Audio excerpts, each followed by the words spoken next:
कोशिश अगर सच्ची हो तो रास्ते मिल ही जाते हैं, हौसला अगर दिल में हो तो तूफान भी थम ही जाते हैं, मेहनत अगर जारी रहे तो सपने भी हकीकत बन ही जाते हैं। नमस्कार दोस्तों, मैं नरेंद्र यादव आप सभी का आपके अपने YouTube channel NS education point पर स्वागत करता हूं। आज हम सभी इस वीडियो में प्रमुख वैज्ञानिक चीफ साइंटिस्ट का पार्ट 1 देखेंगे, जिन्हें 5 से 7 मिनट में कवर करेंगे तथा आधारित कुछ बहुविकल्पी प्रश्नों को देखेंगे। बेकुलर ये फ्रांसीसी वैज्ञानिक थे। हेनरी बेकुलर कहां के वैज्ञानिक थे? फ्रांसीसी वैज्ञानिक थे। इन्होंने रेडियो एक्टिविटी तथा गामा किरणों की खोज की थी। तो रेडियो एक्टिविटी तथा गामा किरणों की खोज किसने की थी? हेनरी बेकुलर ने की थी। नील बोहर ये डेनमार्क के वैज्ञानिक थे। नील बोहर कहां के वैज्ञानिक थे? डेनमार्क के वैज्ञानिक थे। इन्होंने परमाणु की संरचना का मॉडल प्रतिपादित किया था। नील बोहर ने परमाणु की संरचना के मॉडल का प्रतिपादन किया था, जिसके लिए इन्हें 1922 ईस्वी में नोबेल पुरस्कार दिया गया था।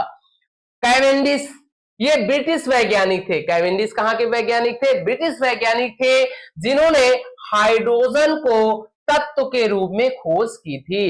यानी हाइड्रोजन का तत्व के रूप में खोज किसने की थी? कैवेंडिश ने की थी। जेम्स चैडविक ये ब्रिटिश वैज्ञानिक थे, जिन्होंने 1932 ईस्वी में परमाणु की रचना में विद्युत आवेश रहित परमाणु यानी न्यूट्रॉन की खोज की थी। तो जेम्स चैडविक कहां के वैज्ञानिक थे? ब्रिटिश के वैज्ञानिक थे। इन्होंने न्यूट्रॉन की खोज की थी। तो एक ट्रिक याद रखेंगे, ईंट पर नाच। ईंट पर नाच चाहे कह लें ईंटा पर नाच। ई से इलेक्ट्रॉन,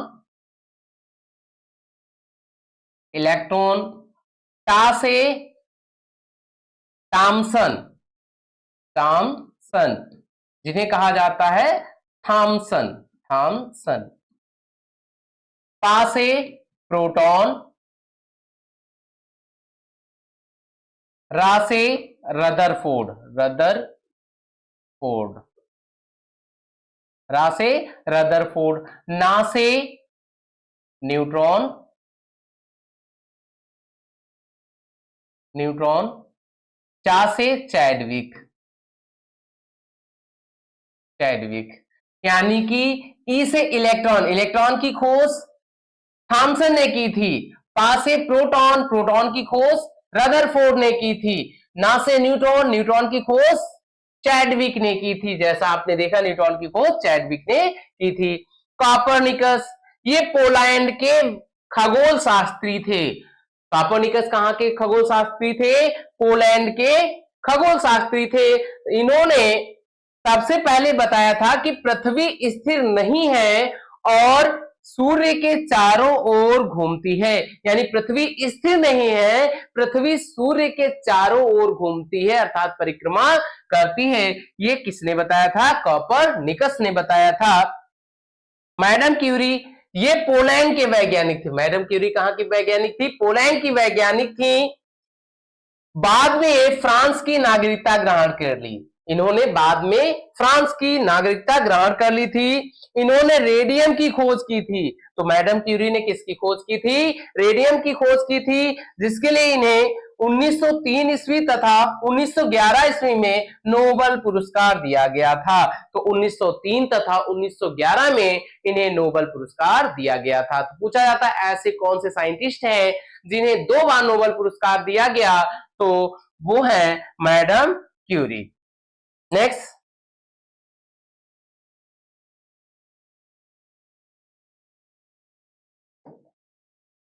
जॉन डाल्टन ये ब्रिटिश वैज्ञानिक थे। जॉन डाल्टन कहां के वैज्ञानिक थे? ब्रिटिश वैज्ञानिक थे।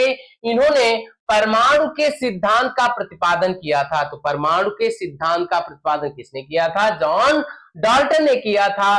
तथा इन्होंने गुणित अनुपात का नियम भी दिया था। तो गुणित अनुपात का नियम किसने दिया था? जॉन डाल्टन ने दिया था। चार्ल्स रॉबर्ट डार्विन ये ब्रिटिश वैज्ञानिक थे। चार्ल्स रॉबर्ट डार्विन ब्रिटिश वैज्ञानिक थे। इनकी पुस्तक दी ओरिजिन ऑफ स्पीसीज, इनकी पुस्तक का नाम क्या है? The origin of species. यानी चार्ल्स रॉबर्ट डार्विन की पुस्तक का नाम क्या है? दी ओरिजिन ऑफ स्पेसीज, इसमें इन्होंने विकास के सिद्धांत का प्रतिपादन किया था। कौन से सिद्धांत का? विकास के सिद्धांत का प्रतिपादन किया था। प्राकृतिक वर्ण या नेचुरल सिलेक्शन का नियम भी इन्हीं के द्वारा ही प्रतिपादित किया था। अल्बर्ट आइंस्टीन ये यहूदी मूल के जर्मन वैज्ञानिक थे जो बाद में अमेरिका में जाकर बस गए थे। 1933 में इन्होंने सापेक्षिकता के सिद्धांत E=mc² का प्रतिपादन किया था। इन्होंने प्रकाश विद्युत प्रभाव की भी व्याख्या की थी। तो सापेक्षिकता के सिद्धांत का प्रतिपादन किसने किया था? आइंस्टीन ने किया था, जिसके लिए इन्हें नोबेल पुरस्कार दिया गया था। जिसके लिए इन्हें नोबेल पुरस्कार दिया गया था। अलेक्जेंडर फ्लेमिंग ये ब्रिटिश बैक्टीरियोलॉजिस्ट थे। ये कौन थे? ब्रिटिश बैक्टीरियोलॉजिस्ट थे। लाइसोजाइम तथा पेनिसिलिन की खोज की थी। तो लाइसोजाइम तथा पेनिसिलिन की खोज किसने की थी? अलेक्जेंडर फ्लेमिंग ने की थी। अलेक्जेंडर फ्लेमिंग ने किसकी खोज की थी? लाइसोजाइम तथा पेनिसिलिन की खोज की थी। कई बार एग्जाम में पूछा गया है। अब हम सभी आगे साइंटिस्ट जानेंगे। गैलीलियो ये इटली के वैज्ञानिक थे। गैलीलियो कहां के वैज्ञानिक थे? इटली के वैज्ञानिक थे, जिन्होंने टेलीस्कोप का निर्माण किया था। गैलीलियो ने किसका निर्माण किया था? टेलीस्कोप का निर्माण किया था। और कॉपरनिकस की थ्योरी का भी समर्थन इन्होंने ही किया था। और लॉ ऑफ इनर्शिया भी इन्होंने ही दिया था। लॉ ऑफ इनर्शिया यानी कि गति के जड़त्व का नियम भी इन्होंने दिया था। विलियम हार्वे ये ब्रिटिश डॉक्टर थे। विलियम हार्वे कौन थे? ब्रिटिश डॉक्टर थे। इन्होंने रक्त परिवहन की खोज की थी तथा कार्यकी एवं भ्रूणकी का प्रयोगात्मक अध्ययन भी किया था। तो कई बार पूछा गया है रक्त परिवहन की खोज किसने की थी? विलियम हार्वे ने की थी। एडवर्ड जेनर ये इंग्लिश डॉक्टर थे। एडवर्ड जेनर कौन थे? इंग्लिश डॉक्टर थे। इन्होंने ही चेचक के टीके की खोज की थी। तो चेचक के टीके की खोज किसने की थी? एडवर्ड जेनर ने की थी। नेक्स्ट जोसेफ लिस्टर ये ब्रिटिश सर्जन थे। जोसेफ लिस्टर कौन थे? ब्रिटिश सर्जन थे। इन्होंने एंटीसेप्टिक सर्जरी का सूत्रपात किया था। इन्होंने एंटीसेप्टिक सर्जरी का सूत्रपात भी किया था। तो एंटीसेप्टिक सर्जरी का सूत्रपात किसने किया था? जोसेफ लिस्टर ने किया था।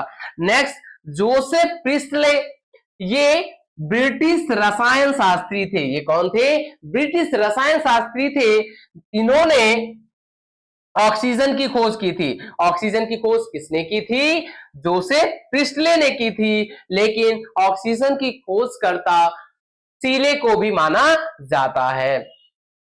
और गैसों को एकत्रित करने की विधि का भी विकास किया था। नेक्स्ट डब्ल्यूसी रॉन्जन ये जर्मन वैज्ञानिक थे। डब्ल्यूसी रॉन्जन कौन थे? जर्मन वैज्ञानिक थे। इन्होंने एक्सरे की खोज की थी। एक्सरेस की खोज किसने की थी? रॉन्टजन ने की थी। कई बार एग्जाम में पूछा गया है कि एक्सरेस की खोज किसने की थी? तो आंसर होगा रॉन्टजन। एक्स किरणों की रॉन्टजन रेज भी कहा जाता है। क्या कहा जाता है? एक्स किरणों की रॉन्टजन रेज भी कहा जाता है। अब हम सभी आगे अभी तक जितने भी साइंटिस्ट के बारे में हमने पढ़ा है उस पर आधारित कुछ बहुविकल्पी प्रश्न जानेंगे।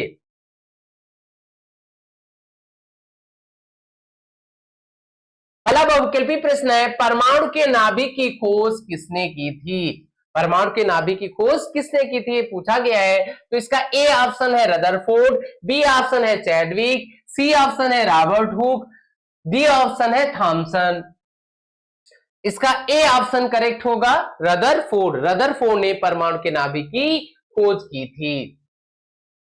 रेडियो एक्टिविटी की खोज किसने की थी? पहला ऑप्शन है बैकुरल यानी हेनरी बैकुरल, बी ऑप्शन है रॉन्टजन, सी ऑप्शन है रदरफोर्ड, डी ऑप्शन है मैडम क्यूरी। तो इसका ए ऑप्शन होगा बेकुरल। तो हेनरी बेकुरल ने रेडियो एक्टिविता की खोज की थी।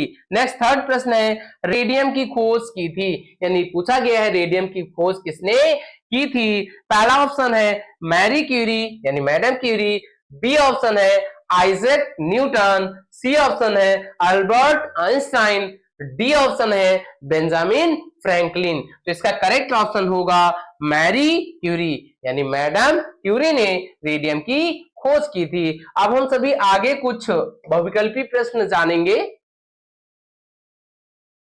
चौथा प्रश्न है रक्त परिवहन की खोज की थी, यानी रक्त परिवहन की खोज किसने की थी। पहला ऑप्शन है विलियम हार्वे, बी ऑप्शन है विलियम कोजिन, सी ऑप्शन है रदरफोर्ड, डी ऑप्शन है न्यूटन। तो हमने आप सभी को पढ़ाया था कि रक्त परिवहन की खोज किसने की थी, विलियम हार्वे ने की थी। इसका करेक्ट ऑप्शन ए होगा। किसने सबसे पहले बताया कि पृथ्वी स्थिर नहीं है और सूर्य के चारों ओर घूमती है। पहला option Kepler, B option Galileo, C option Copernicus ने, डी ऑप्शन न्यूटन। तो कॉपरनिकस ने बताया था कि पृथ्वी स्थिर नहीं है, ये सूर्य के चारों ओर घूमती है। तो सी ऑप्शन करेक्ट होगा। और केपलर ने ग्रहों के संबंधित नियम दिए थे। पहला प्रश्न है सापेक्षिकता के सिद्धांत E = mc² का प्रतिपादन किसने किया था। इसका ए ऑप्शन है न्यूटन, बी ऑप्शन है गैलीलियो, सी ऑप्शन है अल्बर्ट आइंस्टाइन, डी ऑप्शन है फैराडे। तो अभी हम सभी ने पढ़ा था कि सापेक्षिकता के सिद्धांत E = mc² का प्रतिपादन अल्बर्ट आइंस्टाइन ने किया था। अब हम सभी आगे कुछ प्रमुख बहुविकल्पी प्रश्न देखेंगे। इसका अगला और लास्ट 7th प्रश्न है ऑक्सीजन की खोज किसने की थी। तो पहला ऑप्शन है जोसेफ प्रिस्ले, बी ऑप्शन है रॉबर्ट हुक, सी ऑप्शन है हिजनबर्ग यानी हेजनबर्ग, डी ऑप्शन है विलियम्स। तो इसका करेक्ट आंसर होगा जोसेफ प्रिस्ले। जोसेफ प्रिस्ले ने ऑक्सीजन की खोज की थी। तो फ्रेंड्स, यदि आपको वीडियो अच्छा लगा है तो इस वीडियो को लाइक करिए। यदि आप इस चैनल पर नए हैं तो ऐसे ही वीडियोस पाने के लिए इस चैनल को सब्सक्राइब करिए। इस चैनल पर सभी कॉम्पिटिटिव एग्जाम्स जैसे RRB, group D, NTPC, ALP इत्यादि की तैयारी कराई जाती है। यदि आप किसी भी कॉम्पिटिटिव एग्जाम की प्रिपरेशन कर रहे हैं तो इस चैनल को सब्सक्राइब करिए। धन्यवाद।